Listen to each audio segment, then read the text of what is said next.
Sabi ko lang, stop crying eh. Kausapin mo. Iyakin mo. Kausapin mo dali. Bakit iyakin ka? Ha? O sige, swimming pool ka dyan. O, wala. Baka lumabas sipon mo. Punas eh. What's your name? What's your name? Paano proud to be royal? Iyan, dito nak. Paano proud to be royal? Ikaw, Matthew na lang.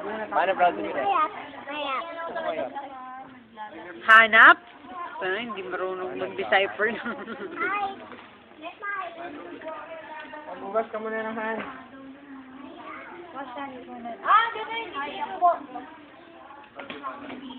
Tugasan mo ang kamay ni Kuya Matthew.